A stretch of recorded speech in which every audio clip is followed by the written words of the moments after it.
quiero decirles que cuando me vino la pregunta sobre la guerra, yo tuve como un vértigo, ¿no? Porque me he dado cuenta de que mi vida transcurrió con la guerra al lado. Yo soy una hija de la Guerra Fría. A lo largo de mi vida he estado siempre en la guerra. Las guerras ditas del dominó, de la Guerra Fría, de que Vietnam es el ejemplo más conocido, las guerras decoloniales, nuestras guerras propias, la guerrilla de los años 70, las guerras sucias de las dictaduras contra los disidentes.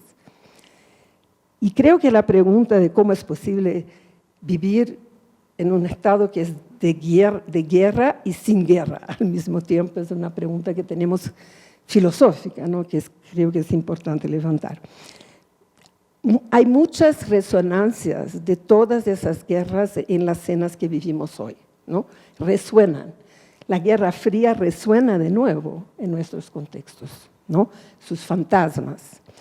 Pero de las guerras de mi vida hay dos guerras que creo que son más directamente asociadas a los giros a la derecha y las dinámicas de desdemocratización.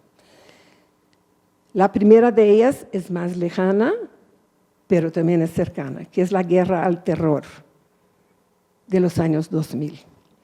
En toda la literatura sobre los giros a la derecha hoy hay un consenso de que esa guerra fue un antecedente fundamental del crecimiento de las ultraderechas a partir de los años, no, que ya se venían reorganizando, pero les dio como un empuje, ¿no? Que la crisis de 2008 va a ser como un segundo empuje. Pero hay una guerra más cercana, que es nuestra guerra de las drogas, contra las drogas entre los narcotraficantes. Que en el caso de Brasil, como de Colombia y de México, es una guerra que antecedió de mucho la crisis de ahora, porque esa guerra es una guerra regional. Está en toda la región, ¿no? No hay un solo país que esté protegido de ella en ese momento. Pero en nuestro caso empezó mucho antes. Empezó en los años 80 y la incapacidad de la democracia brasileña de responder a eso, yo pienso que es un déficit crucial de nuestra democracia y no es posible comprender el giro a la ultraderecha sin considerarla. Hay un alarde de violencia de Estado, un uso de la estética violenta, grandes carteles en las calles con los cuerpos semidesnudos de jóvenes que parecen campos de concentración, eso puesto en las avenidas, pues así se deben tratar. Hay un alarde y una estética de la violencia. Entonces, como ganado les tratan, pues vean. Y luego la política punitivista que no deja espacio a ningún tipo de defensa. Incluso, dos detalles más que quería decir. Cuando una familia busca a su familiar, no puede saber a dónde está. No le dicen, los juicios son masivos de 500 personas y con pantalla, no juicios presenciales. Y a todo esto un papel cada vez más relevante al ejército. Dijo el director de la policía en unas declaraciones, el soldado y el policía son los jueces en la calle. Pueden actuar sin ningún tipo de orden judicial. Son los jueces en la calle. Y entonces la guerra que tenemos en El Salvador, bueno, han hablado del derecho a la guerra. Han argumentado que el derecho humanitario, el derecho internacional humanitario reconoce el derecho a la guerra. Y que el Estado salvadoreño ha declarado la guerra contra las pandillas. O sea, ese es el perfil que ha tenido y con la utilización del ejército cada vez más fuerte. La segunda clave que yo identificaba era una rápida y radical eliminación de la institucionalidad democrática. aquella que habíamos empezado a construir en los 90. La primera, la primera manifestación ya fue con el gobierno de Bukele, un año después de que llegó el gobierno. Se toma la Asamblea Legislativa con ejército y policías, se sienta en la silla del amenaza pues con tomarse el poder legislativo y tiene una conversación con Dios. Y ahí hay un vínculo con lo que estaba planteando Sonia, con este recurso de la religión. Yo creo que en Ecuador yo veo como una secuencia que podemos discutir, ¿no?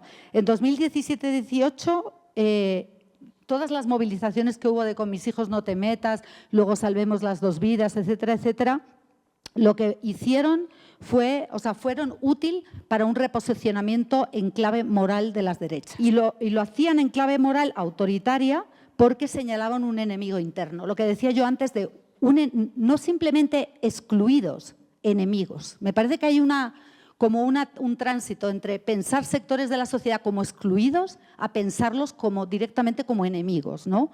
Entonces me parece que dibujaron y normalizaron una política del enemigo, ¿no? Señalaron enemigos, ¿no? Señalaron enemigos, no simplemente excluidos.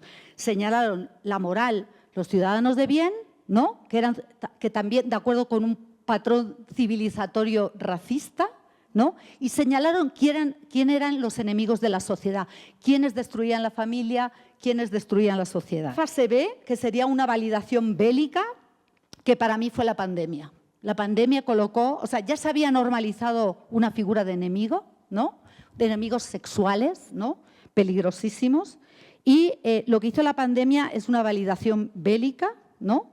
Y luego una tercera fase, que es la del conflicto armado interno. Entonces tenemos que leer al menos esas tres fases para entender qué ha pasado, ¿no? Y cómo primero se normaliza la lógica del enemigo, luego se valida la imagen del ejército y las Fuerzas Armadas y después se consolida el conflicto armado interno.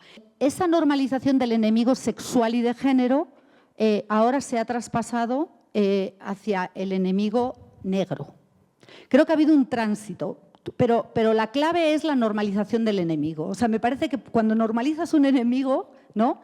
Y un enemigo que no es simplemente un excluido, es un enemigo, ¿no? Entonces, ha habido una transición de 2017 al 2019, la pandemia en medio como el aparato bélico y después una suerte de transición de ese enemigo del antigénero, las trans, las aborteras, todo ese universo, ¿no? LGTBI, el aborto, el matrimonio igualitario, etcétera, etcétera. Ha habido un trasvase al tema del racismo contra la población negra.